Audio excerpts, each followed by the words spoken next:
Okay. And sound is on and video is on. All right, awesome. Well, Normia is here today. She's visiting us from Chapel Hill. I'm going to talk to you. She's a professional coach and language arts academic, she's author and poet. And you're here today because you're working on a new professional coaching platform entitled Enunciate at Recalibrating the Scales. What is that? Enunciate at Recalibrating the Scales is what I've been branded as the art of communication, coaching and consulting vertical. It's a brand new development targeted towards, it's a bit of a tongue twister, non-native American English speaking, ideally executives in the professional arena that would like to embellish and enhance their elocution, their communication skills, their vernacular, all things communications and its moving parts, both personally and professionally. That's really exciting. And the day that I first talked to you was the day that what happened? Wow, it was an interesting day. It has been an eventful, compressed period, or interval to say the least. That same day, I reconnected with a former colleague of mine, a former airline colleague. We've been separated for 20 years. We were former having worked for the airline that we served, is not in operation at this juncture, but since then she's made leaps and bounds. She's actually facilitating a trade mission. It's the 2023 U.S. Department of Commerce certified trade mission to Hong Kong. And I just so happened to toggle over to Facebook. I noticed that I try to spend as much time as virtually possible offline, organically in real life. But I just so happened to toggle onto Facebook, and here I see the name, I'd see her name.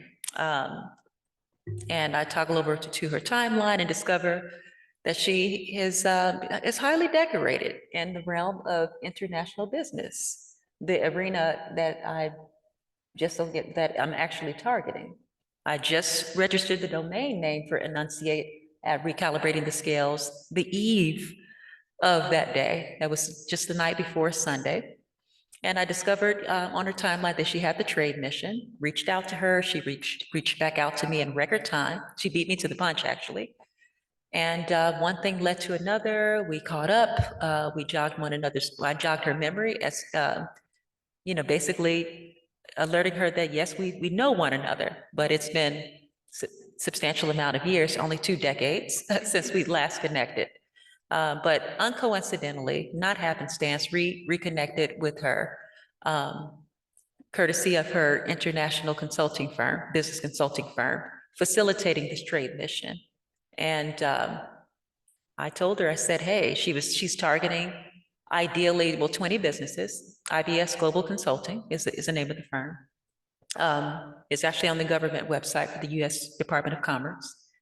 And she was targeting 20 businesses, ideally female woman-owned startups. And I'm thinking, hey, that would be me. I'm coming through the gate with this. So I said, Tanya is her name. I said, if I'm selected, if my business is selected, and I can get the funding, I'm there.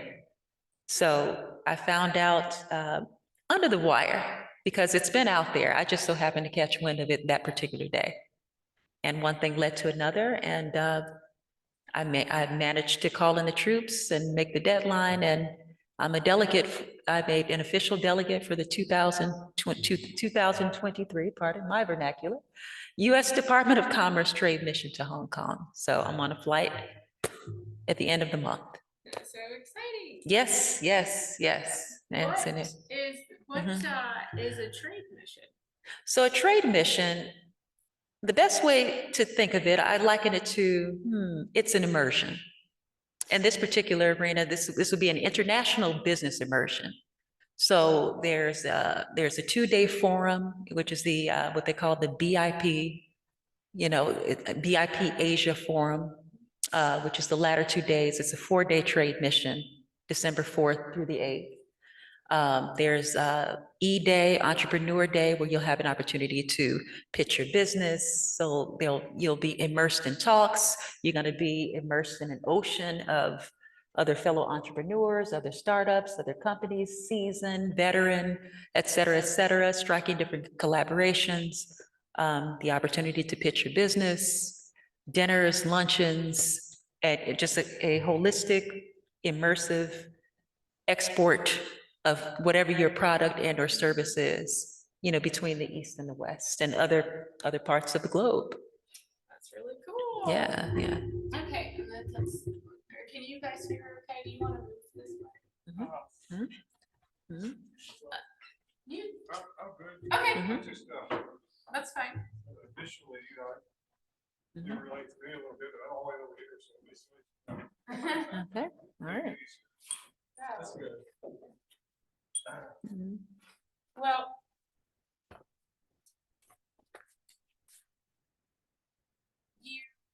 you told me that Enunciate at Recalibrating the Scales came out of experience that you have in, I keep using the word executive recruiting, but what you were really doing was helping individuals coming to the United States, being placed here corporately, Yes. and you found that these individuals who were seeking help getting acclimated, finding a place, specifically you were recruiting for the Research Triangle Park, is that correct?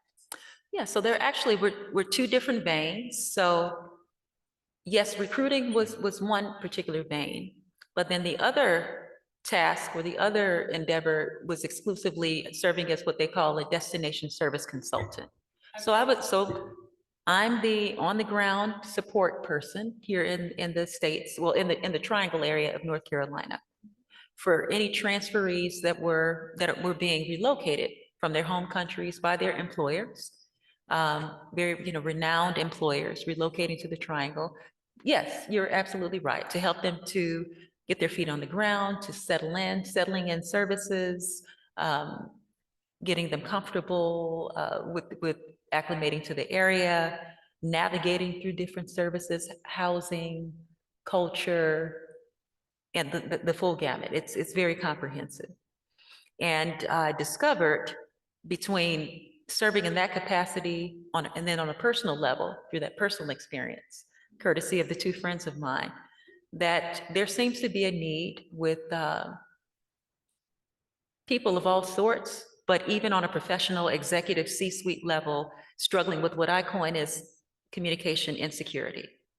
I'm coming from a place of empathy with that because being all honest and being the transparent, authentic soul and individual that I am, I also struggled with communication insecurity as a child. And I know I may be getting ahead of myself on that. So coming from that place of empathy, I realized that even people on various levels, even on a professional executive level, you have people struggling to communicate with their, in this case, their American English speaking skills, their elocution, their presentation skills, all things communication. And we've seen this, all of us. How many times have we seen, even being Native American English speakers, where we're interacting with someone of a different culture, say, they're from a different culture, different continent, and you're speaking Spanish, for example. I do speak Spanish. And you say, oh, pardon me, my, whatever the language is not so good. Okay, well, in their case, they're struggling with the same insecurity and they find themselves apologizing, excuse me, forgive me, my English isn't so good. So my position is, no, there's no need to apologize, I would like to be that conduit to help to facilitate that language barrier, to minimize that language barrier, that gap between the East and the West.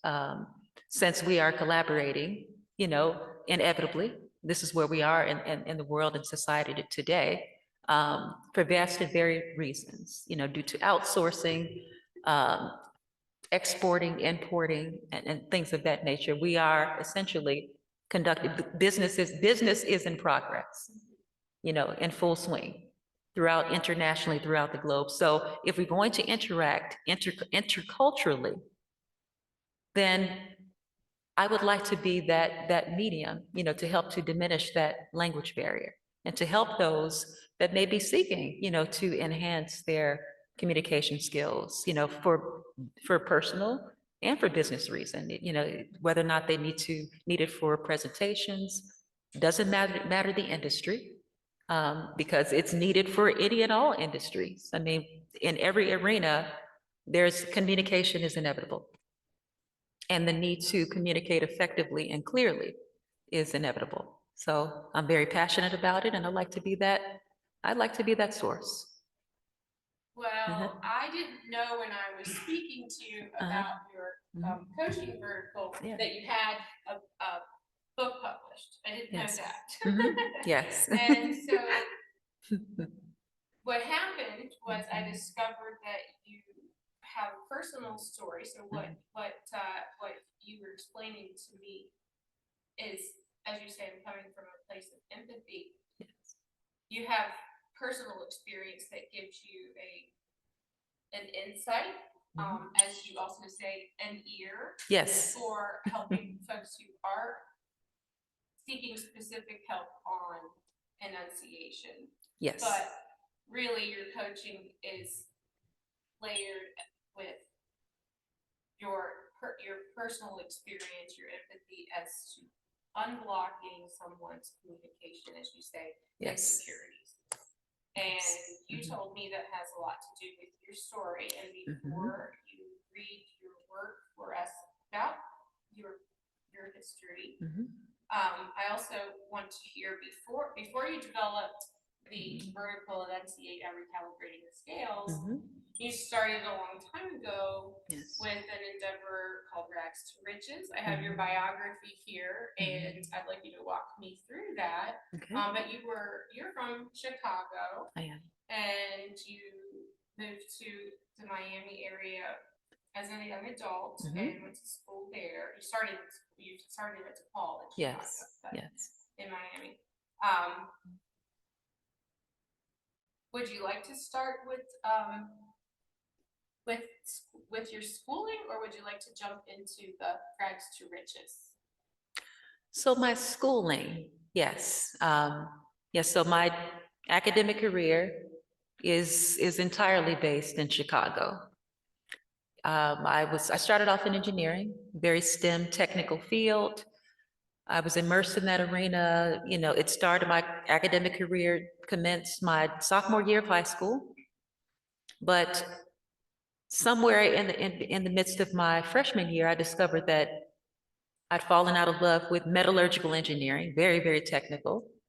My material science class had a lot to do with that, was very instrumental in my decision. And, so I'd fallen out of love with that and made the decision courtesy of another party, encouraging me to, find a new path. Something that it had more of a gray area, something that was more befitting to my mutable personality, creative personality, which is essentially ended up being communication. So I transferred to DePaul University. At the time, I had my sights set on becoming a photojournalist, which I did pursue it. At the time, DePaul didn't have a photojournalism discipline. So I've been encouraged, by the parties that be at DePaul University to go ahead and veer down the path of enrolling in the School of Liberal Arts and Sciences and taking the communication path. So I heeded their wise counsel. I'd done that.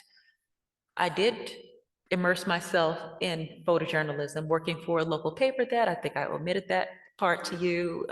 Small publication, very renowned at the time, the Chicago Defender. I'd done that for a number of years, but my passion for that had waned.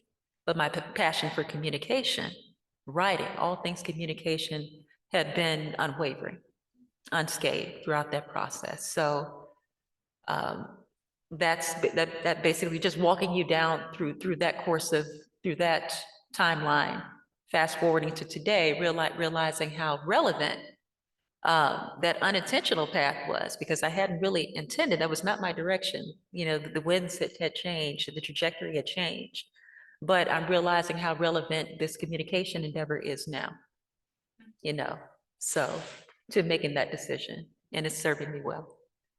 And you told me that you didn't really become verbal until you Yeah. were an adult or a young adult. Oh, And yes. so curious to know, Mhm. how did that timeline work for you while you were deciding to go into communication?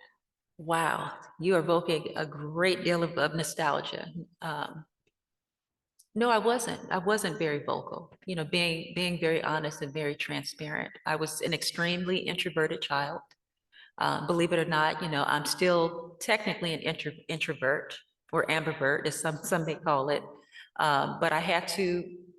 It was a working process over the course of years, over the course of decades, rehearsing privately in quiet corners as a child.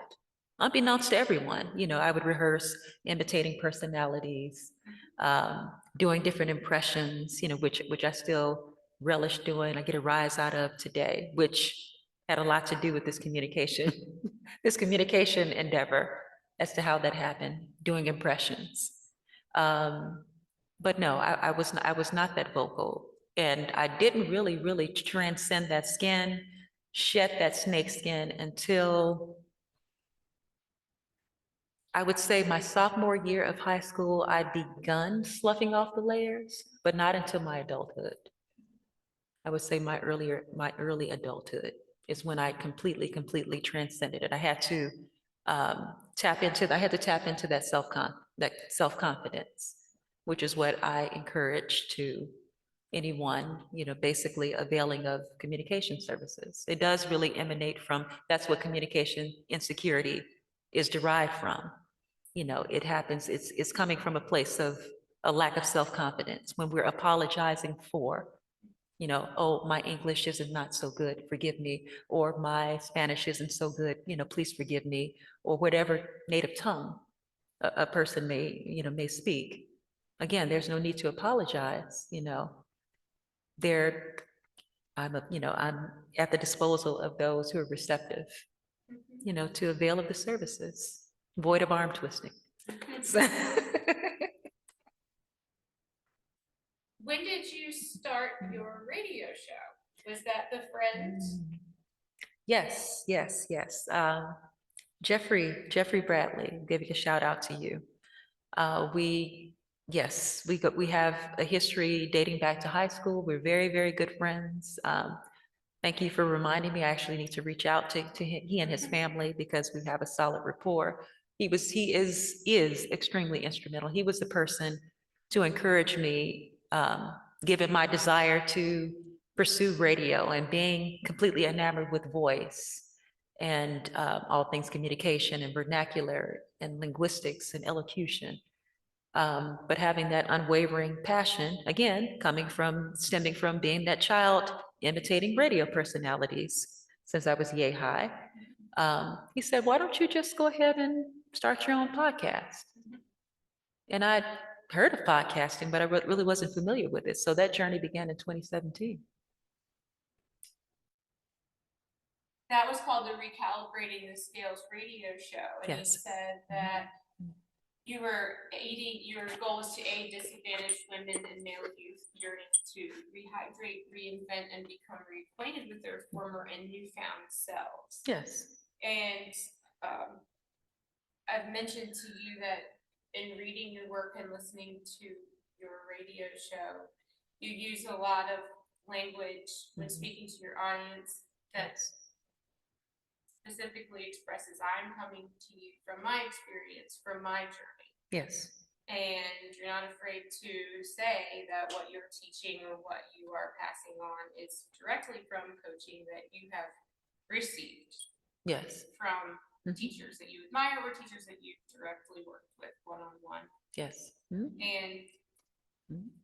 when you jumped into the radio show, did you know that's what you were going to do with your messaging?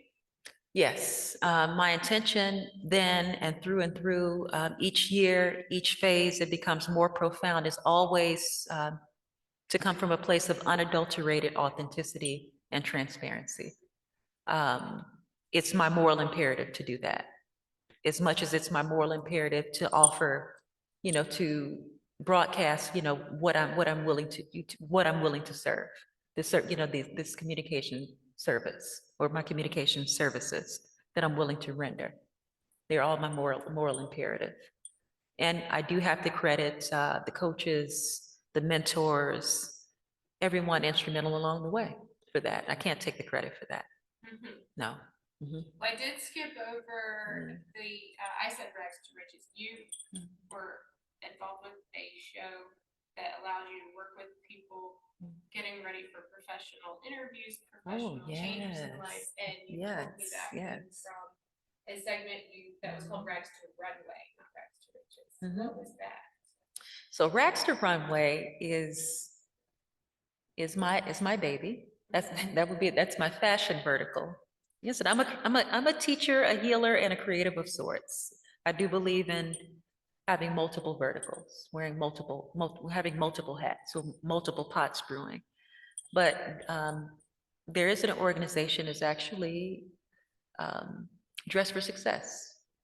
Dress for Success is national. It's a women's organization founded by one woman owned, four women, disadvantaged women that are seeking job services, seeking to enter the workplace. So I was what they called an image coach.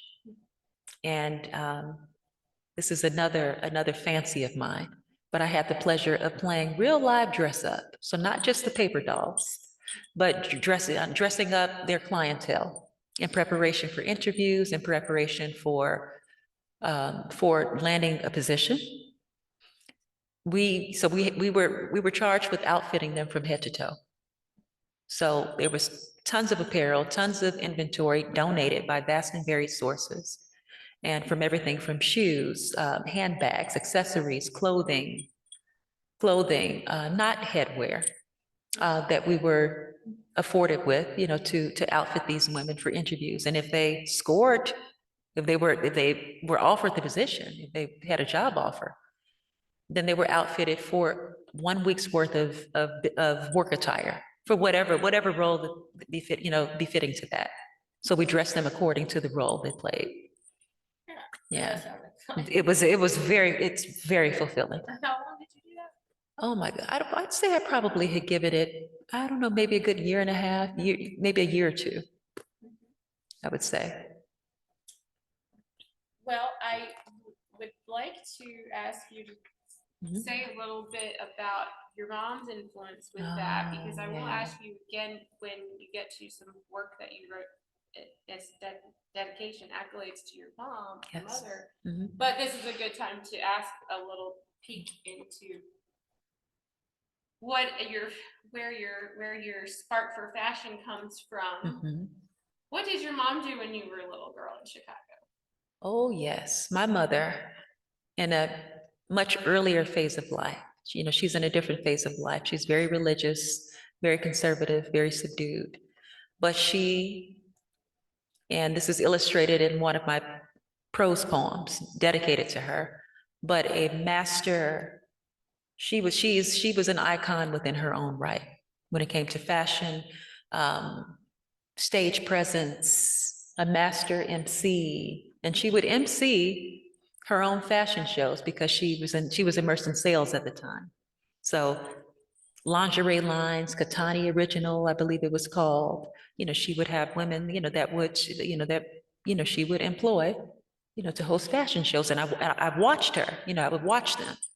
I would watch her perform. And, again, I imitated.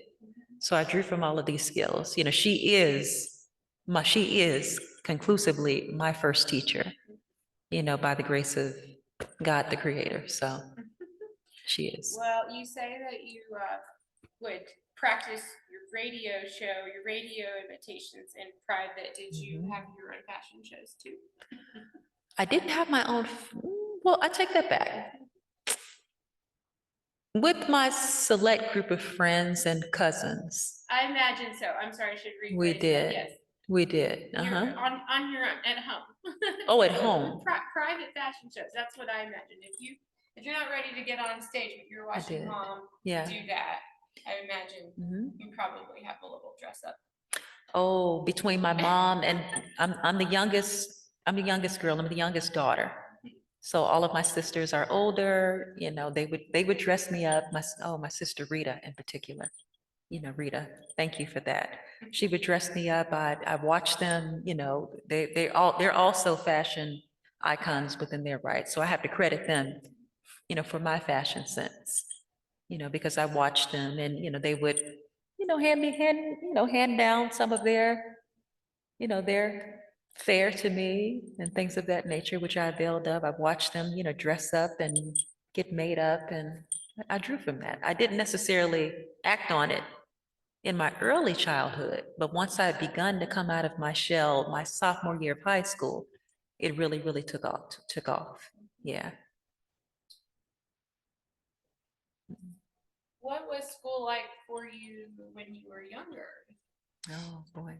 If verbalization was difficult, it took Mhm, until mhm. high school to feel like you're finding some ground there. What was school Mhm. like for you early? So school, and I'm drawing from K through 8 in particular. My K through 8th grade, I've attended a K through 8 private or Catholic school in Inglewood, Chicago, Visitation Catholic School. And I struggled with getting in front of people, but during junior high, we call it back home. Junior high, you know, middle school, it would be deemed as here. Again, that's when I began to come out my shell. I remember getting on the PA, they were soliciting for volunteers. And I actually had summoned, I don't think I shared this with you, summoned the nerve to get on the PA and to read and recite a poem. And I had done it with an accent. It was an African fable or folktale. And the role that I played, I was shaking in my boots. And you were reading this over the PA? Yes, I was shaking in my boots, Well, but I pulled it off. I'm like, I'm gonna do this. And I ran for president in 8th grade against a very, very popular gentleman. He's a former NBA player, Antoine Walker. Most popular guy in the school. I ran against him for president and surprisingly won. He was not happy about it.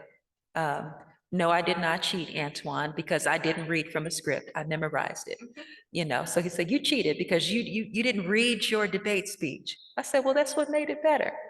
And I'm like, "Whoa!" It was a shock. I actually won. So it was a defining moment for me. So then did you now have to be in this public speaking position all of a sudden? Were you ready for that? Did you think about that? I hadn't thought about it then because everything was private. But that was the same time, Inferno. Great. Inferno.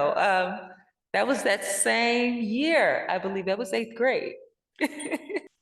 Ready? Yes. So this is interpersonal communication, the endangered species. Once upon a time, in a domestic North American terrain, crimson and steel-colored telephone booths adorned weathered cement pathways betwixt and between urban and remote parameters. Romantic odes were exchanged between smitten, amorous lovers via hand-scribed letters, signed, sealed, and delivered with kisses prior to their expedition between cities, townships, countries, and continents via once reliable post-mail mediums. Pen pals were prevalent as opposed to becoming invaluable, antiquated, uncommissioned artifacts, fossils void of patrons. Letters, hand-scribed and meticulously chosen, cherry-picked parchment and/or stationery spritzed with love spell, Dolce & Gabbana, Bulgari, Fahrenheit, Perielis 360, cool water, or playful aromatic fare dispensed by Bath and Body Works, to name a few. Carefully chiseled handwritten correspondences doused in love and/or business in exchange for an honest, earnest response.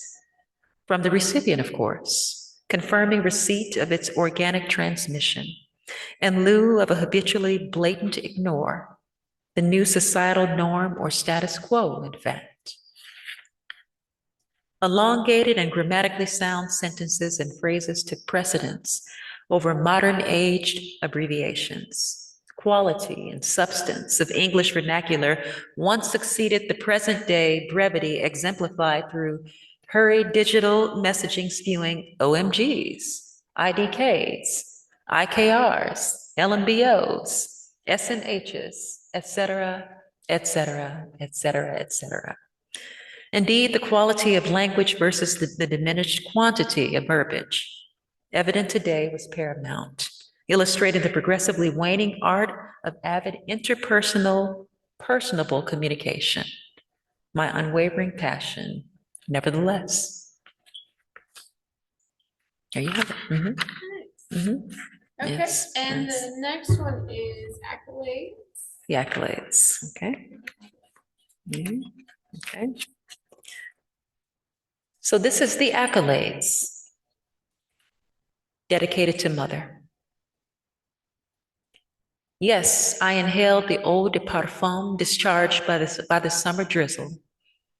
Ambient hymns swelled the pregnant pause preceding delinquent accolades professed to Mother, a repertoire of unrefined talent.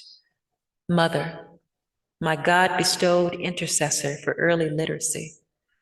Her imparted seeds of English vernacular sown and watered. Every meticulously woven symbol organically rehearsed betwixt and between us amid dainty laughter. Nostalgia takes precedence, yielding anecdotes comprised of spectating, witnessing, watching Mother grace the stage. I, the apprentice, and she, the quintessential wordsmith, executing intricately cherry-picked syllables platonically seducing her awestruck patrons prior to a thunderous applause. Evoking my secret juvenile auditions and private corners of my childhood abode, mimicking, perfecting vocal renditions skewed by WNUA 95.5 smooth jazz, which ritually infused our habitat during that Puritan era. The prelude to my predestined platform, sustenance for prophecy manifested. The accolades to Mother. Mhm. And now the Inferno. Inferno.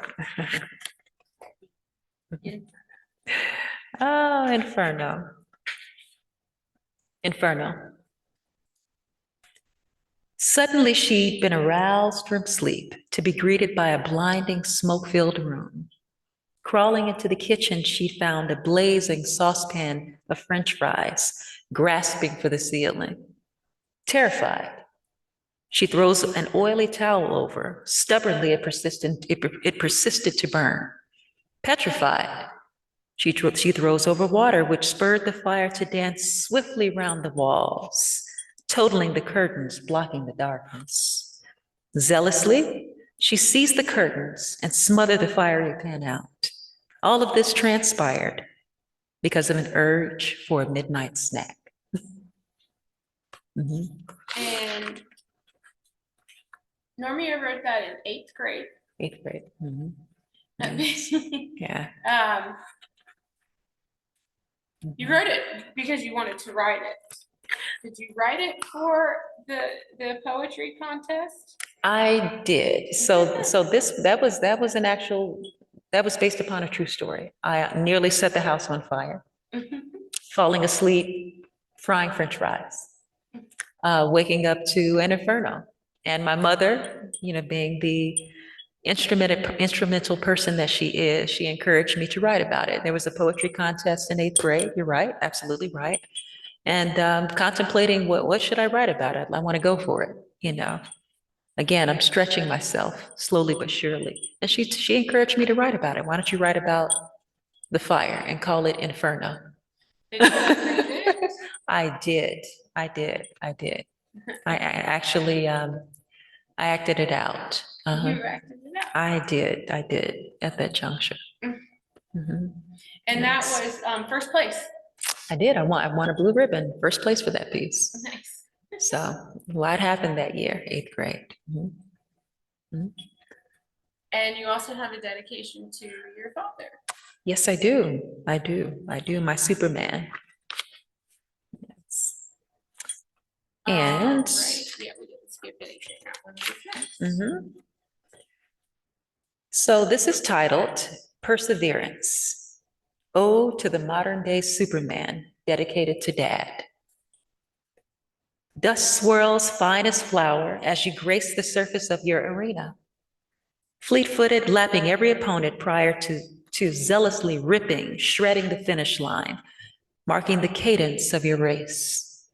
Spectators applauding your approval, confirming victory at last. You ferociously touched down, flawlessly rendered each layup and scurried home, mutilating the base. Alongside your compadres cheering you on after yet another score. Redefining the essence of the four-letter man, reigning through the campaign of life amid the years. I recall your stately presence, gliding through the corridors of the Bernard Gentry Center, peering approvingly through the ajar doors as my peers and I harmonized to morning song. Among penmanship and pastel paintings, you, Father, faithfully, fearlessly, forever present. Field excursions and all, available to my siblings and I, your pride and joy, who accepted the torch you'd gifted, coupled with priceless counsel on and off sidelines, fields, and courts. Despite the casualties you'd incurred from an employer involuntarily laid to rest, your armor remained unscathed and your majestic cloak untattered. Valiantly defying the adversary of untimely circumstance at every turn, branding you as the unwavering hero I perceive you to be across time and space, the pinnacle of success, bearing the guise of a man glazed in resilience.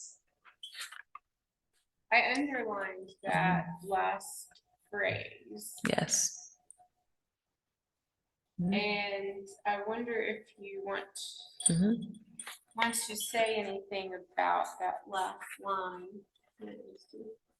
Yes. Because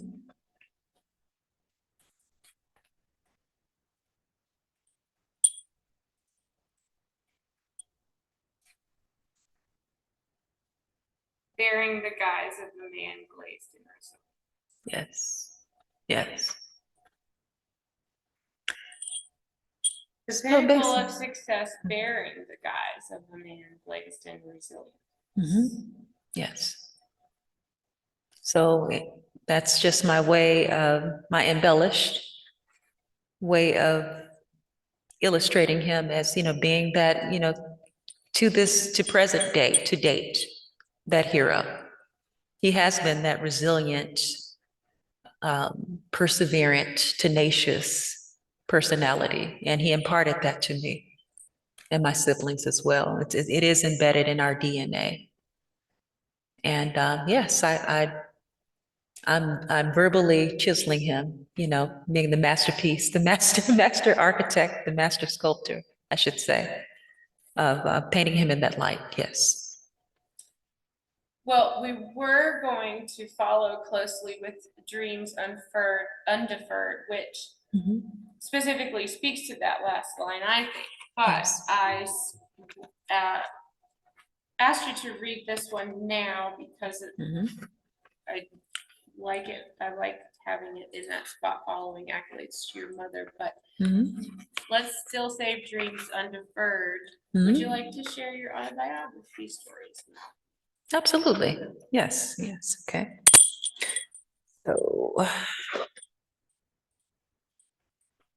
So I'll begin with, and this is from the collaborative work And Still I Rise, basically spearheaded by Bridget Jurasuba. And the story that I've written is titled Until Further Notice. Until Further Notice. The temperature blazed amid the city, prompting Floridian natives to plunge into the watery, deep oceanic expanse. The haze and shade became progressively pronounced as the background deepened to highlight the iridescent metal voguing in the whistling heights.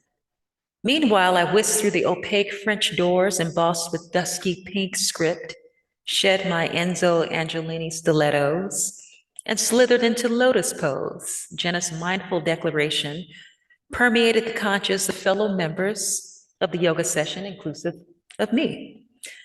Hence, I vividly recall her eloquently executed lesson on the topic of inevitable impermanence, which I readily embraced. Upon skimming my retrospective and customized book of life, I've ingested and digested the core concept of impermanence, as I've incessantly spoken upon with grace and due comfort. So rather than campaigning against impermanence or change, I succumb and extract its benevolence and instructions nevertheless. Just as humans and water physically undergo their respective metamorphoses, so does the intangible. Personally, I can attest to this via my three great ones. None other than my utmost stellar romantic relationships bestowed in the wake of my young adulthood. Each pairing conclusively yielded a watercolor storybook romance, to say the least. Every love-drenched letter, verbal tango, and rendezvous between state lines apparently crystallized each of the aforementioned long-distance relationships until impermanence surfaced. This time, it bore the guise of deceit, betrayal, and loneliness, which compromised the foundation of each union. What I'd mutually forecasted as inevitably and infinitely unshakable, impermeable bonds had become negated. Not merely once, not twice, but thrice. Yet I prevailed despite my heartache and devastation. The recurring anthem, impermanence, eclipsed again amid my former marriage projected as my happily ever after, via my then husband's extramarital affair with controlled substances, which mutilated our bond. Despite my agony, fever, and grief, I channeled the strength to execute the gift of goodbye. Moreover, I siphoned the good from this tumultuous chapter, God's divine favor, protection, and my eternal gratitude, coupled with my dearest son, Maximo. How often has one vowed to themselves, never ... fill in the blank, ellipses. In fact, how many times have we committed to what I classify as a final destination? Well, I personally concur with both the aforementioned, aside from my marital chapter as I illustrated previously, I recall my collegiate experience. In layman's terms, I had made up my mind to pursue and acquire my metallurgical engineering degree exclusively from the Illinois Institute of Technology, IIT. However, my fond friend and foe, impermanence, miraculously materialized, therefore altering my fate. Nevertheless, I pivoted out of IIT and engineering and sank into the arms of DePaul University and the realm of communications. Yes, yet I savor the effervescent memories of feats throughout that expedition. I smile inwardly as I reminisce upon commencing from my alma mater and plunging into the iridescent waters of freelance photojournalism, indeed another publicly declared career destination, only to pirouette into the arenas embodying American Transair, Dyson Inc., Florida State University, Miami-Dade Public Schools, the U.S. Department of Commerce, and Chapel Hill Carborough City Schools, to say the least. Yes, the cosmic storm of impermanence appeared in my career sector, prompting me to defy thyself once again. In most instances, my former employers held the autonomy of stamping my expiration date with their empires. As a result, I was forced to surrender to involuntary dismissal from their establishments, despite the blood, sweat, and tears I'd shed per each monumental cause. Once again, I avulsed the lesson, which sparked me to erect my existing entrepreneurial dynasty. The same impermanence holds true for my residential history. Cartwheeling from the bowels of Inglewood, Chicago, strutting down to temperate, zesty Miami, Florida, a presumed final stop I thought I'd never outgrow, tumbling into the calm of Eden, North Carolina, prior to flipping to Chicago post-separation, before ultimately nosediving into the pristine and tranquil confines of Chapel Hill, North Carolina, where I rest today. Instead of sulking in dismay, I acquired carpe diem ideology and proceeded gracefully from episode to episode when necessary. Impermanence as of late. Part 2. The scarlet glare emanating from my Note 5 hosting the breaking news medium ripped me from my comatose slumber. Thus, I'd been abruptly cast into a sea of bewilderment upon devouring the harsh pill of an incredulous presidential score for the Republican entity. I wallowed in the aura of perplexity which held me captive, imprisoned, dumbfounded on November 9th, 2016. Astonishment transcended to empathy, and empathy morphed into a whirlwind of mourning and betrayal upon digesting the anguish of the impending threat, the annihilation of an ironclad legacy spawned by God and bestowed to our authentic leader, President Barack Obama. Melodic harmony spewed lyrics from Seal's Dreaming in Metaphors, from amplified speakers throughout the cabin of my German import. This melancholic tune permeated my strained emotions, and the dual-edged sword of impermanence seized the stage once more. In this context, impermanence functioned as a vehicle of collective hatred, sexism, misogyny, and racism, to name a few, the former atmosphere of cohesiveness ushered forth by racial America's pride and joy. President and Commander-in-Chief Barack Obama had become abruptly shattered. Unity had been rebuked by his abominable fear-mongering successor.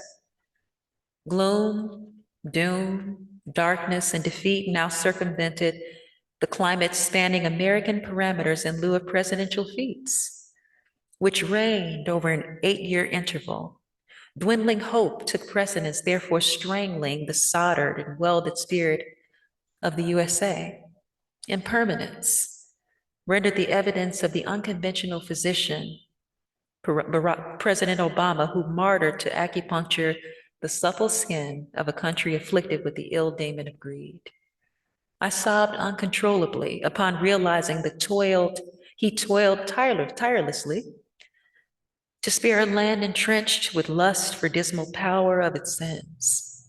Political unrest dominated the land, oozing proverbial milk and honey. So now what has transpired? Here lies the aftermath. A revitalized economy limps while stock plummets to incredulous lows. Melanated people have become doused in paranoia upon the prospect of deportation. The LGBT community, adjacent to women nationwide, stand mortified while gazing at the wall of uncertainty in its naked eyes. Stability has become upset by an astronomical state of flux. A plethora of relationships, including marital unions, have weathered the torrential storm induced by this adversity, the 2016 presidential election. After all, adversity is the abrasive indicator, which evokes and/or challenges impermanence itself. In some instances, relationships have become reinforced, whereas utmost sound unions lie at the threshold of cessation, failure, and unfortunately divorce. Such has become the latest reality by virtue of the turbulent waters caused by political discord. Families, friends, husbands, wives, households, and business relationships severed and/or divided. Given the state of affairs, many ask, so how shall we proceed? Some question whether to hold or fold, feast or endure famine, fight or to flee international soil. My response is to resume and adopt a synchronized carpe diem perspective, my habitual mode of operation. In my humble opinion, this is not an apocalypse. Yet another scenario in which we must emerge from the ashes, remain steadfast in faith, discard fear, and simply move with the cheese per se, yet continue to rise. I dare to venture boldly into this night, seize the comet by the tail, and resume converting tainted lemons, impermanence, into gourmet lemonade. This is the universal secret to success, in which I implore to all. Moreover, I extend my utmost gratitude to my best friend, Sheila Hilton de Toro Forlenza, for acquainting me with such a priceless gift, forever envisioning the desired result, optimal success in every facet, even within chaos itself. Life genuinely is a storm in which we bask in sunshine at some intervals and are shattered upon the rocks during others. However, we withhold the power to decide how to respond in the face of the storms of adversity, which are inevitable to us all. Rather than retreating, face the storm head on because rewards rest beyond its calm. My life experiences, coupled with my ex-husband's recent and tragic demise, has emboldened me to trade mediocrity for opulence and frugality for quality. Yet my integrity has been fortified by pure intentions and higher consciousness. The educational trials Maximo had been stricken with and tried and true schools were entrusted will be resolved by virtue of my spawned epiphany, selfless resolution, incessant travel, and a homeschooling endeavor. I've shaken the dust from my shoulders, as well as my sons, chanted the mantra Carpe Diem, and struck and purged the concept of never from our thoughts, instead replacing it with until further notice as we embark upon new journeys. Yes. Thank you. What's the, did you squeeze both of those together, or is there, the other book too? Well, so the other would be in this work, okay? The portal. The portal. Mhm. Is this a good Yes. space for that one? Oh, sure, absolutely. Mhm.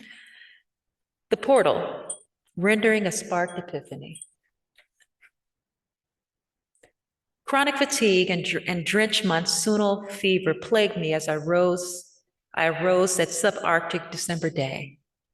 It was just shy of 2 years ago and labored as an utmost disheartening cornerstone of my fortified memory. Nevertheless, I oozed out of my majestic quarters and into an abruptly invigorating shower prior to transporting my beloved son, Maximo, off to primary academia. Upon crossing the threshold of my modest employer, I've been graced by lush and flamboyant poinsettias. Moreover, the tantalizing aroma of gingerbread, coupled with enchanting Christmas hymns, permeated the luminous corridor. Boisterous chatter and guttural laughter emanated betwixt and between colleagues exchanging holiday gifts. Yet I soon discovered that the division of the establishment had been excluded from my division of the establishment, had been excluded from the holiday festivities, despite our figurative blood, sweat, and tears, namely mine, in exchange for my painstaking contributions. My pulse hastened, now proportionate to the discomfort in my upper extremities, and I gasped for air amidst my struggle against stress-induced respiratory affliction. The overwhelming aura of void appreciation consumed me. Meanwhile, I unexpectedly received the disenchanting headline that Maximo had been habitually tormented between school and his evening destination. Hence, the bow had broken and the cake had become instantly frosted per se. Needless to say, I'd harnessed the audacity to nosedive into my active Carpe Diem persona and bade my employer farewell. My unprecedented healthy leap of faith has suddenly been activated. Therefore, my first heaping dose of selflessness in this budding new chapter had now been scripted. I vividly recall my unwavering belief that I would attract the ultimate opportunity, which encompassed flexibility and prosperity. Therefore, the platinum endeavor would afford me the priceless option of single-handedly retrieving my son from school while yielding ample revenue. The abominable thought of further subjecting my son to after-school bullying alongside serving a complacent and unappreciative employer served as the catalyst for acquiring my customized undertaking within a mere 30-day span. Then, lo and behold, by the grace of God, the Creator, my abundant aspiration had been achieved.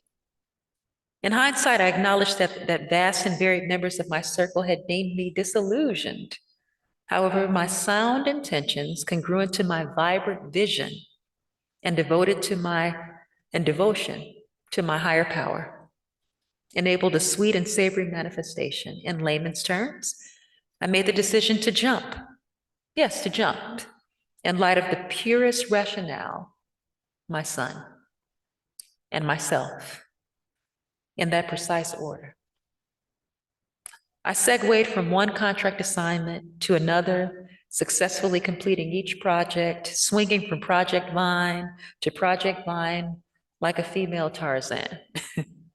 In the midst of my plethora of feats, I'd landed into an exclusive women's challenge, spearheaded by my esteemed friend and spiritual sister, Bridget Burns Shirasuba. You know who you are. What commenced as a fitness challenge had morphed into a humanitarian one. In summary, Bridget employed the members to sow seeds and deeds over an agreed interval. Given the season, I'd adopted to challenging myself to rendering a deed a day until Mother's Day, and literally branded it as such. Although opportunity and capital had abundantly surfaced, I hadn't struck oil, not at all. However, I committed to another decision, to plunge yet again, sowing a variety of tangible and intangible seeds and deeds, including Wounded Warrior projects, donations, Harris Teeter Hero surveys, a post office food drive, and aiding fellow single mothers, to name a few. However, the sheer gratification yielded from each non-begrudging humanitarian effort was second to none. Unbeknownst to me, I'd opened a portal to an ocean of unanticipated reward and growth. My entire life and lifestyle had graduated overnight. This stemmed from replacing a dated domestic jalopy with a pristine import and beyond. The overall portrait had been unveiled, confirming the notion that all of my earnest energy, lion-hearted efforts, and unfaltering gratitude dipped in benevolence had not been in vain. Therefore, a newfound epiphany had been birthed into fruition. One of the keys to the universe is found via rendering engulfed in gratitude. Rendering engulfed in gratitude. Aha. This is the rationale behind the cascading waterfall of blessings and redemption flowing into my life since that turning point. This has continued in excess of 2 consecutive years. Hence, my personalized formula and/or recipe for abundant blessings and fulfillment is as follows. Abundant blessings and fulfillment equals rendering times sound intention times incessant gratitude times benevolence times infinity. Yet upon expending infinite time and resource, I've deduced that it's critical to grant myself permission to recharge and regroup in lieu of endless authentic giving. Thus, habitual recalibration, reconfiguration, and celebration rests at my disposal. Indeed, at my very fingertips, bearing the guise of well-warranted, modest, and opulent treasures in which I silently indulged. Then, and especially now, redemption magnified. You have it. And Mhm. now recalibrating the scale. Recalibrating the scales, okay.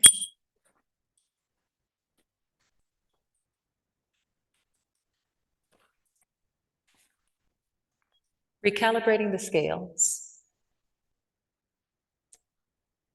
Temperate and dew-laden monsoonic breezes graced her demure face, bearing the countenance of Egyptians meshed, mated, and mingled with fraternizing Cherokee. Unrelenting sunbeams induced a cherrywood hue from the crown of her forehead to the twin pedestals below.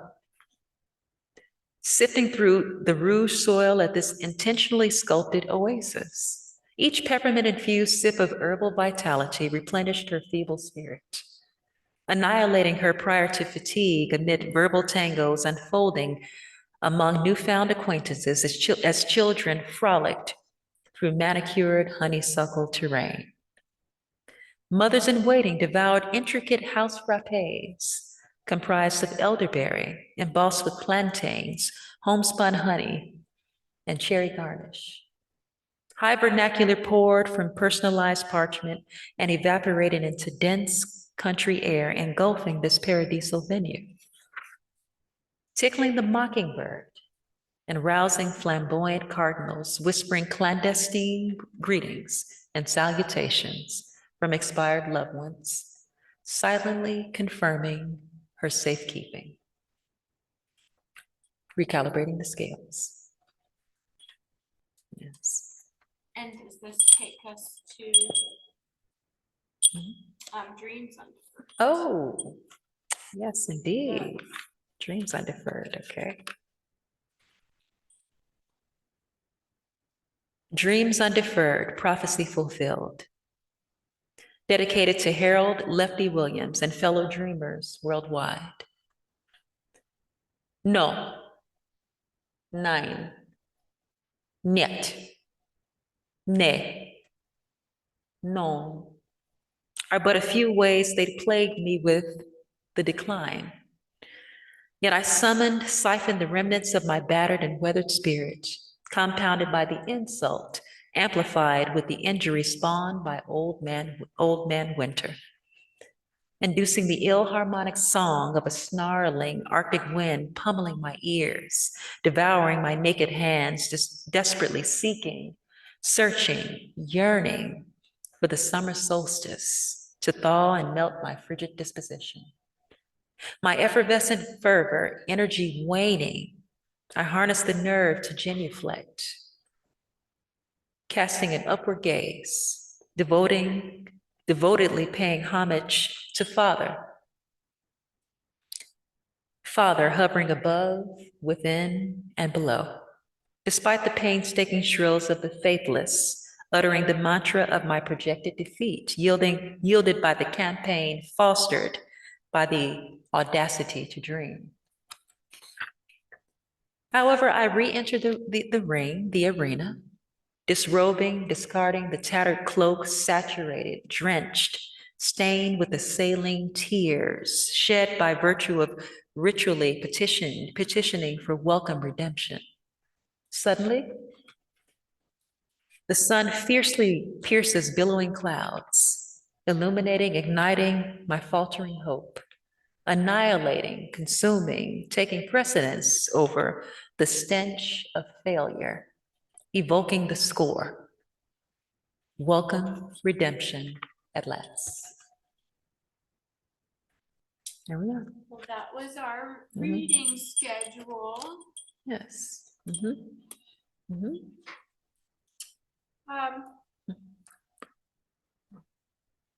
there anything else you want to add that we've forgotten? I don't know if I'd asked you about reading anything else, but I think that was our storyline. Yes. And the ball is in your court. Okay. I'm following your lead. Well, I hope you come back, but you'll be busy from now until when you get back from Hong Kong. Yes. And hopefully that'll give you enough of a break for Christmas. You'll be back in time for Christmas. Yes, I will be. I will be. Yes. Cool. Yes. I relish the opportunity to synchronize and collaborate again. This has been an absolute gift. Okay, awesome. Yes. Well, I'm coming to Chapel Hill. Oh, yes, please. I welcome you. Well, Open that arms. was it. That is, that's the recording that I invited you here for. If there's anything else you want to share with us, you're welcome to. Yes. Yes, so I'd like to, give homage, pay homage for, first of all, I would be remiss to not, to express and convey my vast and ample gratitude to you, Elizabeth, for inviting me, for carving out the time and space for you and I to co-create and collaborate, to veer down this nostalgic dialogue of ours. So thank you for affording me the opportunity to share space with you, in your home here in Floyd. I'd like to give homage to my beloved parents, all of the people along the way. You know who you are, vast and varied. You're cited and, written and verbally, my siblings, my family, my circle of my spiritual and biological family and friends. You know who you all are, and especially you, mother and father. You are, mother, my quintessential teacher, who I charge with my early literacy and the gifts that you have imparted. And I just wanted to stop. I've been savoring this, Elizabeth, keeping this under wraps. Okay. So I just wanted to give you,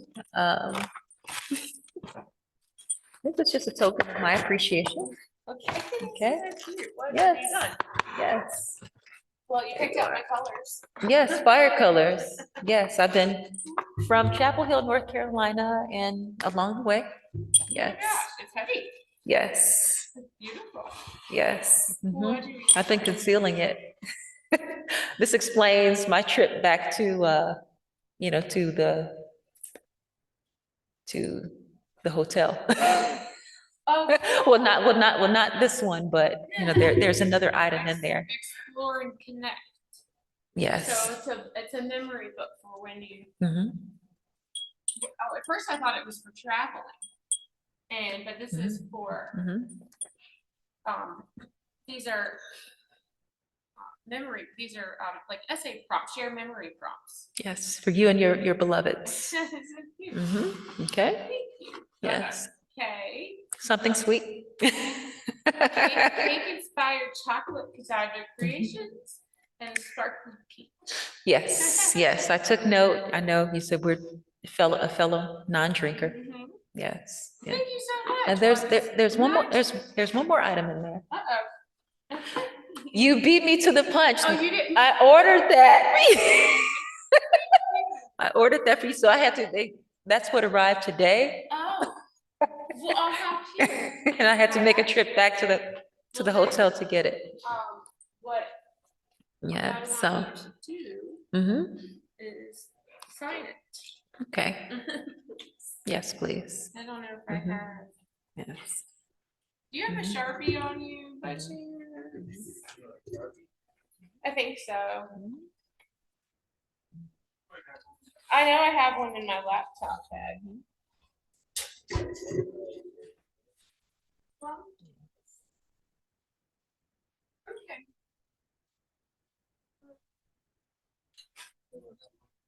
No, that's okay. Well, let's have you sign this. That's what I was going to do anyway. Thank you. Okay. Thank you for being such a gracious. Oh, you did. I did. Thank you so much. Well, that's all. That's so cute. I had to write fast. Oh, Like I said, right before I came here, I'm like, well, then because that was a call. thank you so much. Well, I'll call you in a little while. Okay. Oh my God, I was hoping, it was, welcome your honest, earnest feedback as to how it translated. Oh, yeah. Oh, yes, yes, exactly. Yes, just gearing up for this next chapter. Oh, yeah. Hope to hang out sometime. Oh, yeah, Let's. Let's do it. He wants you to meet the grandkids. Yeah, welcome that. Okay. Okay. It's been a delight. Thanks. It's a pleasure meeting you. Look forward to forthcoming meeting. so coherent. I found that chocolate and sugar. Are you all right? I can't see I should have. you. I should have. Oh, I apologize for my pause for. Oh, that's okay. Well, I didn't know this. And you know, because I'm like, oh, it's fine. Oh, no, that's. Yeah. Cool. Well, actually, before you're done, JD, will you, did you take the Snapchat or do you still? Oh, Honey, that was right What on are you time. doing? That was right on time.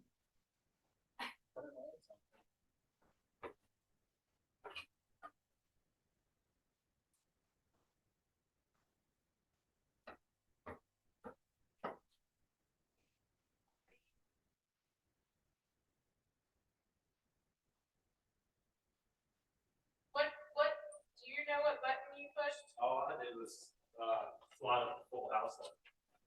Slide up full house lights.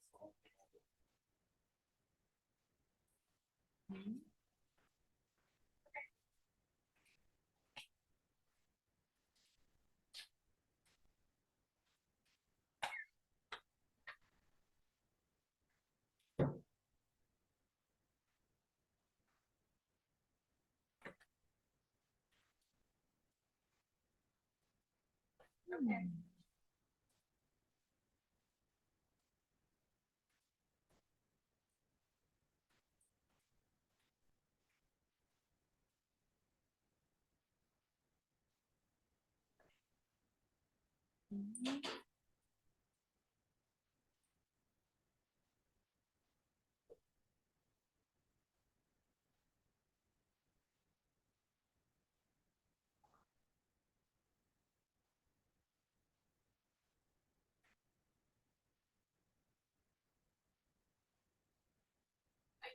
The projector is down a couple inches. I'm not sure what button that is. Oh, it's to your right. That's the old, I That's don't, the button. yeah. Right. That, right there.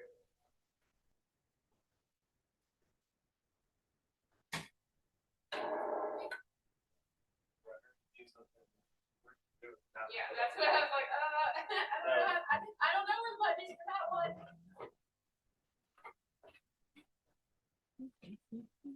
Yeah, let's know, I got it real quick. Oh, okay. Oh, no.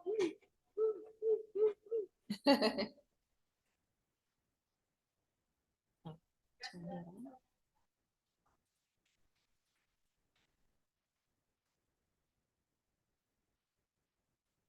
Well, they told us to, all I have to do is not make a huge mess, so I don't think we heard anything. It's cold. Right, hold on. I'm not exactly wearing like you are, like I normally do. I don't really have anything nice that I like to wear that is warm, other than I have a couple of nice coats that I really like to wear out, but you know. Actually. All right. So what's next? So we can, hopefully you can.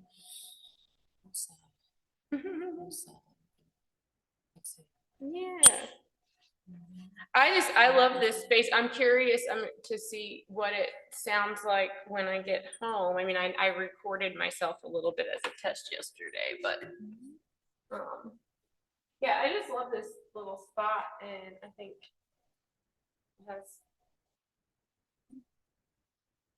it's very elegant.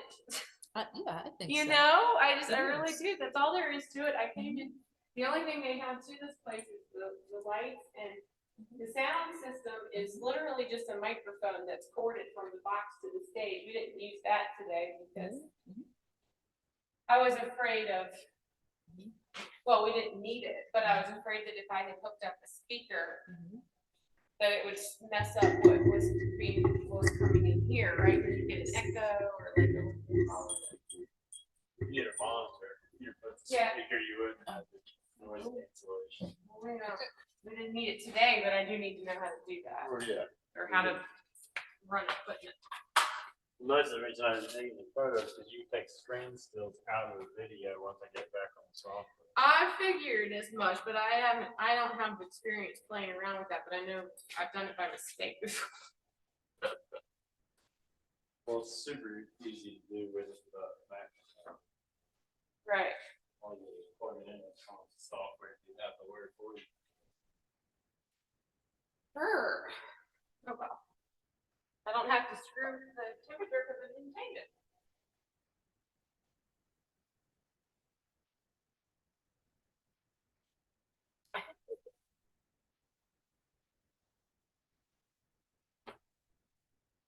How's Charlie? It's chill.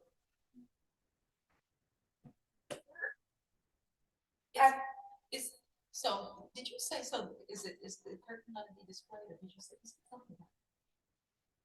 Oh, Oh, it'll be the black, yeah, so the black drop is what is in the image. Okay. Yeah, no green, did you think I meant green screen? Green screen. Yeah, no green screen, no, there's a green room back there. The dress, where you keep your props and your chairs and costumes and props. Or where the actors hang out before they come.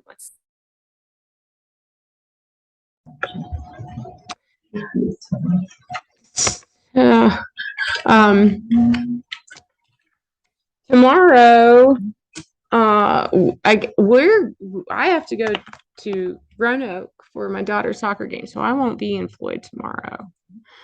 And I know I told you that yesterday, but you said you are sticking around, so you'll be in town tomorrow, but I don't think I'm going to catch you tomorrow because I thought about that and I thought, well, maybe we do something in the morning, but I have to be in Roanoke by like 12, which is an hour away to get there. So that won't work very well. Her last game. Yeah. Yeah. Well, I thought that was beautiful. Oh, okay. Well, I welcome your honest thoughts. No, I'm sorry that I didn't have an audience for you, but I wanted this, like I said before, I wanted this space for us to record, and that's exactly what we did. And I'm excited to go home and see what he got, image wise, and then the audio that I have on here. So I'm gonna play editor with this, and hopefully,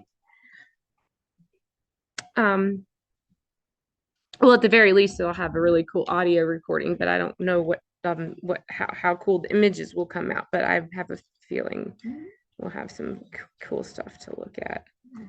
And do you need help going to Oak Haven and making sure you get settled in over there? Okay. I'm gonna try because I attempted going there, but then I was running out of time because I overstayed at Coco Mia. This was too much, but so cute. Thank you so much. Oh, So adorable. I would be remiss if that's just my nature. I did get my. I want to just set foot at this place at some point. Yeah. To get I wouldn't mind if they're going to be open, just getting the night view and then. I don't know what they're doing over there right now. How far away is the center Oh, are they closed? the Center for the Arts across the street. Oh No, they're Chateau closed. Morissette. Will you? Oh, they're closed. Are they? What's that? They're open. Oh, they're open. Well, see, I called them earlier. Remember, I said, well, I thought we would go to the chateau, but they are only seating by reservation.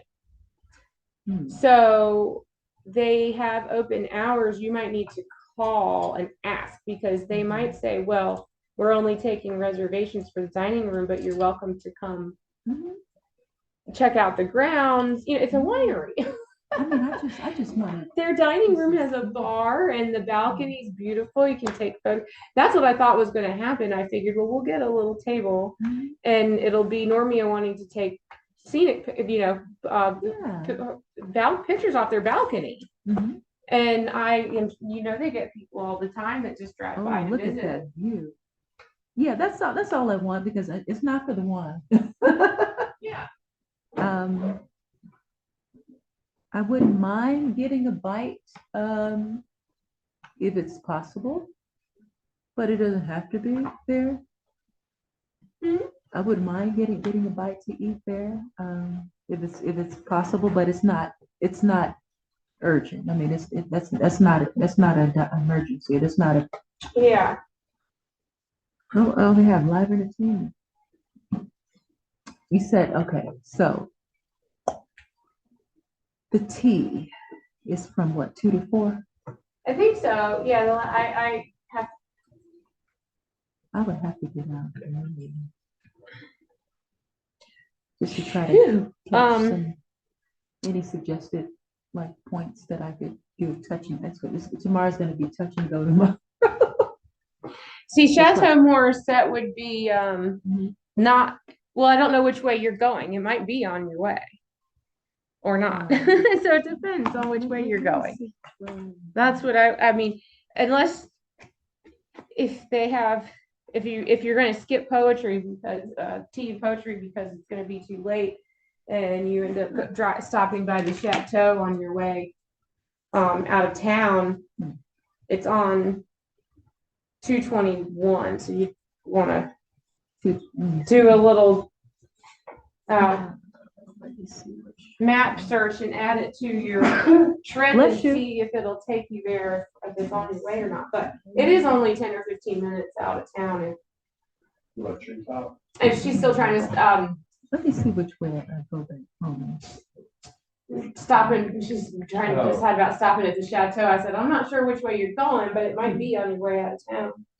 It might only take reservations, but you probably walk through their bar and lobby and sitting area and check out the balcony and take some pictures. That's not uncommon.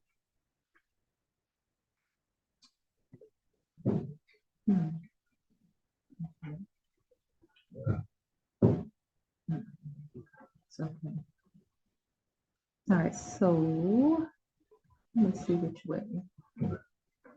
All right, so from here, head southwest.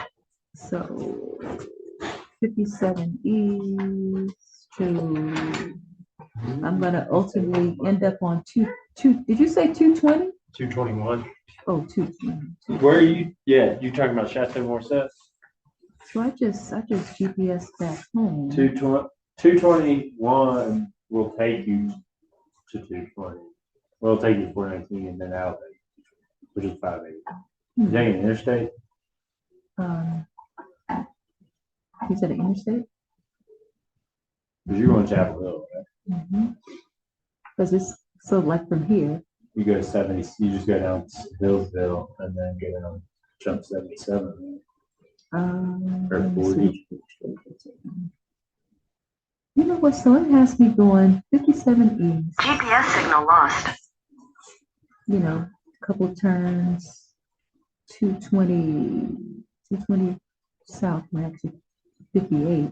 So it's going to take you 58. Okay, yeah, that makes sense. Like going towards Greensboro. And then I'm going to end up on 86. Yep, 86 is most of the way. I remember being on a long straightaway.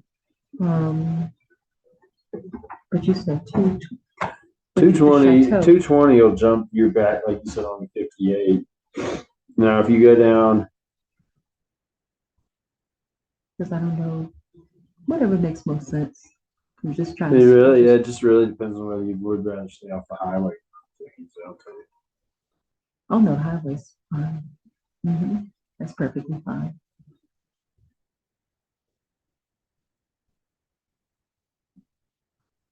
Now, are you referring to the interstate? Yeah. Let me see, because it didn't give me an interstate. I mean, I'm gonna end up on 40, but not until I get.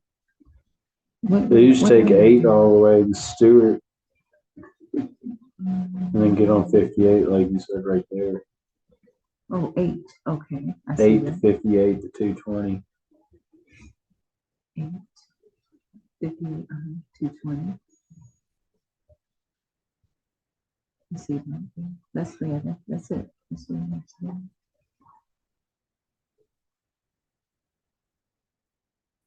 6 one way, half dozen. You know, it really depends on the time of day. But this time of day, you going all the way back tonight? No, Tomorrow. I'd be Right. be in the dark. Yeah. I'm hit or miss. It depends on what kind of mood I'm in. Mhm. If it's late enough, there's nobody else out, I can drive Mhm. until the sun comes up. I kind of like the isolation.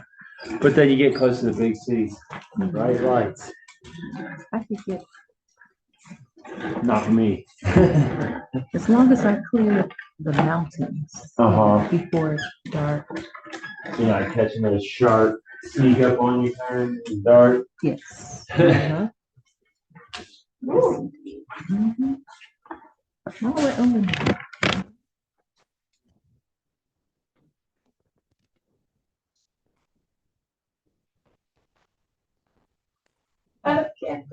Well, good. I do too. I was just wondering, difficult to give them, just trying to gauge, what you're.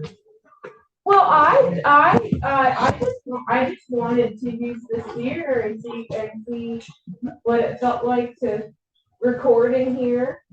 And I just think it looks really good on camera. It sounds really good in here. So I mean, that's why we came here. You could have come in my house, but no.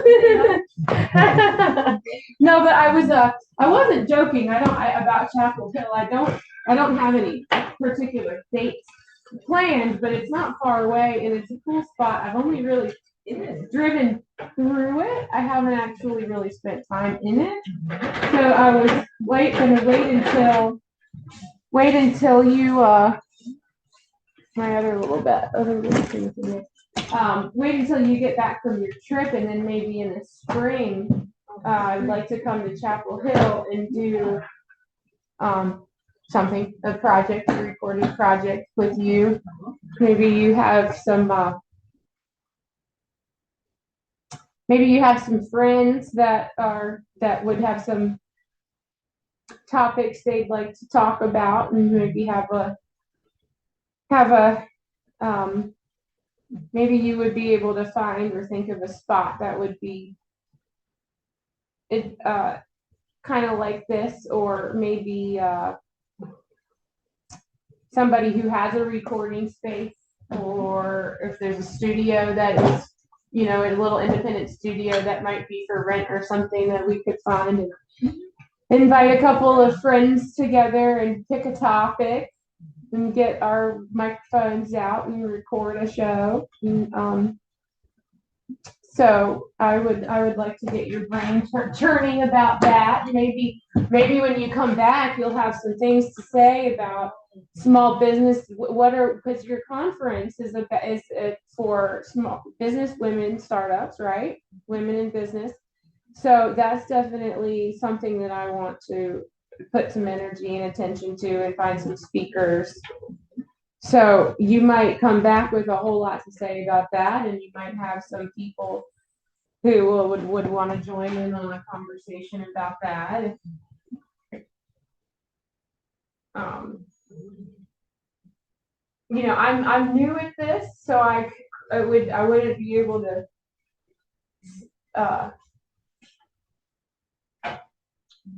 have a huge audience for my recordings, but you might have some folks who are interested in talking about that anyway. And I'd like to be around to record and ask questions, or help facilitate a group, if that's what it means. If I end up, if you suggest a place or some people, and I think that's a pretty cool little event like this, like this. So ideas. I don't know if you're being this week. The first thing that came to mind was the art, like the art center. In Carbon. Mhm. That would be one thought, but up there, I've been enjoying.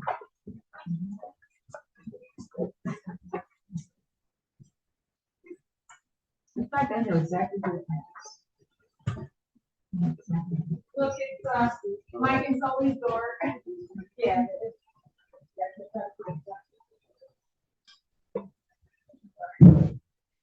I thought you were trying to ask me if that's where the box goes.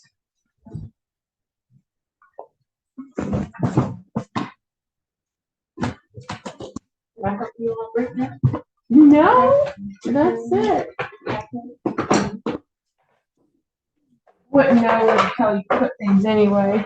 Pretty quick little setup, that's the nice thing. Mhm.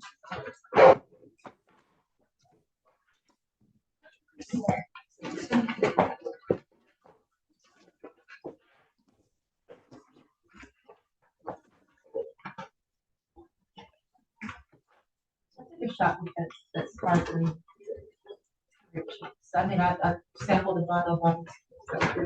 I like peach. It's, do you? Yeah, I probably will end up cutting it with some seltzer to not be too sweet, keep the bubbles.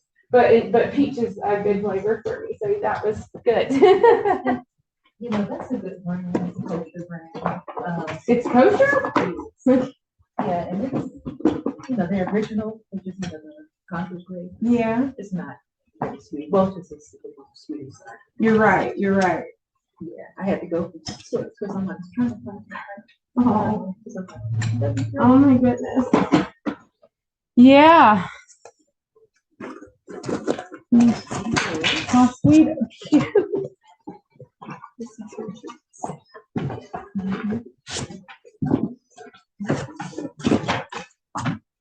You know, there is a good chance that I left my ring in this bathroom and somebody picked it up, and that would be really cool.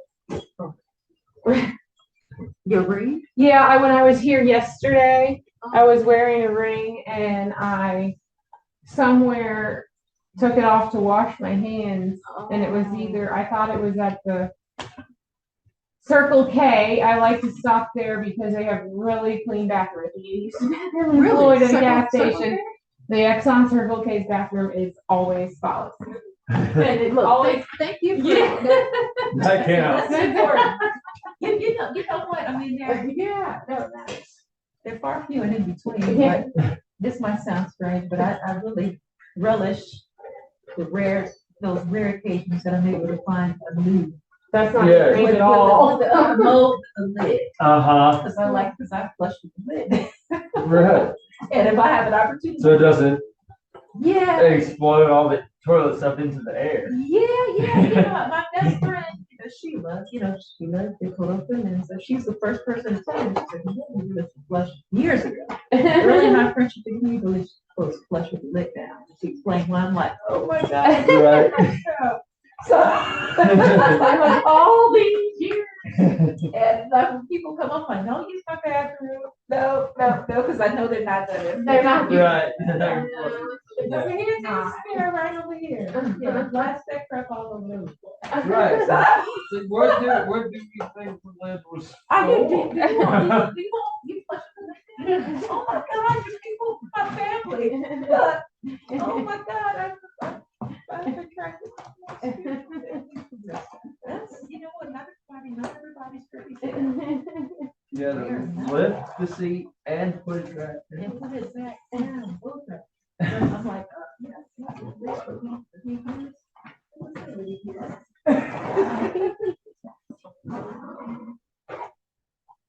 Yeah, give me that photo. Sure. Hello. I thought you said hello. Hello.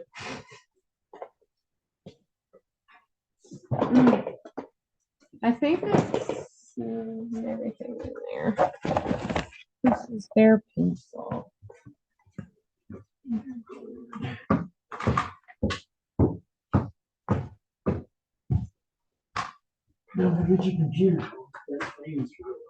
That gray, that's the orange extension cord is June bug, and that gray one is ours. Okay.